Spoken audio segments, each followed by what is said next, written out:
এভাবে কচু পাতা বাটা করে খেলে আমি তোমাদের গ্যারান্টি দিয়ে বলতে পারি একদম গলা চুলকাবে না। তো হ্যালো বন্ধুরা, সবাই কেমন আছো? আশা করছি সবাই অনেক ভালো আছো। তো দেখলে আমার হাতে ছিল কচু পাতা, আর কচু পাতাগুলোকে আমি ভালো করে ধুয়ে নিলাম। তারপরে দেখো ডাঁটগুলো ছাড়িয়ে নিয়েছি, আর একদম নিচে যে পাতাটা দিয়েছি সেটা আমি ডাঁটগুলো ছাড়াইনি। তো কচু পাতা ধুতে ধুতে না আমার আগের ছোটোবেলার কথা মনে পড়ে গেল। ছোটোবেলায় কচু পাতার মধ্যে জল ধরতো না জন্য আমরা খেলা করতাম, তাই না? তো দেখো, তারপরে আমি সব জিনিসগুলোর উপর দিয়ে দিচ্ছি কী কী আছে। পেঁয়াজ, রসুন, শুকনো লঙ্কা, চিংড়ি মাছ, এইগুলো সব কিছু দিয়ে পাতাটা ভালো করে মুড়িয়ে আমি বেঁধে নেব।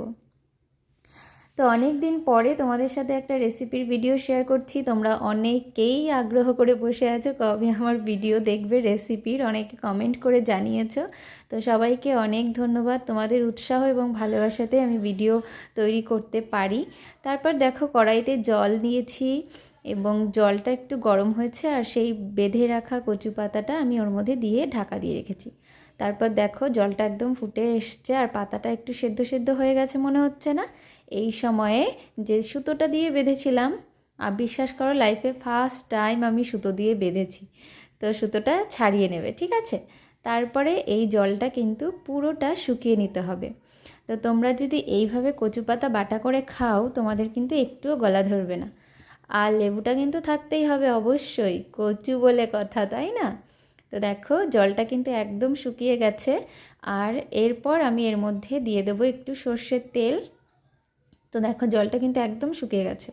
তারপর দিয়ে দিলাম সর্ষের তেল, কালো জিরে, এগুলো দিয়ে পুরো ভালোভাবে ভেজে নিতে হবে যত সময় না তোমার কড়াই কালো হচ্ছে। না না, একদম ভয় নেই, কড়াইয়ের কালি উঠে যাবে একটুখানি ডললেই উঠে যাবে। দেখো একদম কালো কালো করে ভেজে নিতে হবে। তারপরে দেখো লবণ দিয়ে নিয়েছি, চিনি দিয়েছি, আর এবার আমি দেব লেবু রস।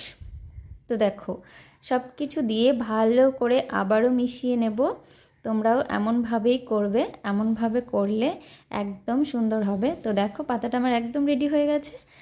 এবার আমি বাটা করে নেব। শিলনোড়াতে বাটা করলে অবশ্যই বাটাটা আলাদাই স্বাদ হয়, ঠিক আছে? মিক্সার মেশিনে করা যেতে পারে, কিন্তু সেইখানে যে টেস্ট হবে শিলনোড়ায় করলে আরও বেশি টেস্ট হবে, তাই না? তো দেখো আমি বাটা করে নিচ্ছি। তারপরে আমি একটু ডেকোরেট করে নিয়েছি। দেখো একটা কচু পাতা রেখে দিয়েছিলাম, তো তার মধ্যে একটু সাজিয়ে নিয়েছি। তোমাদের কেমন লাগলো অবশ্যই জানিও। আর তারপরে দেখো কচু পাতা বাটা করেছি, আর একটু তোমাদের খেয়ে দেখাবো না, সেটা কি হয় বলো? সত্যি খুব টেস্ট হয়েছে খেতে। তোমরাও ট্রাই করবে কিন্তু অবশ্যই, আর ট্রাই করে আমাকে জানাবে। এক বন্ধু আমাকে বলেছে কচুর ফুল বাটা করতে, তো সেটা আমি এখন ফুলগুলো পাওয়া যাচ্ছে না, যখন পাবো করব। সবাইকে অনেক ধন্যবাদ, অনেক ভালোবাসা।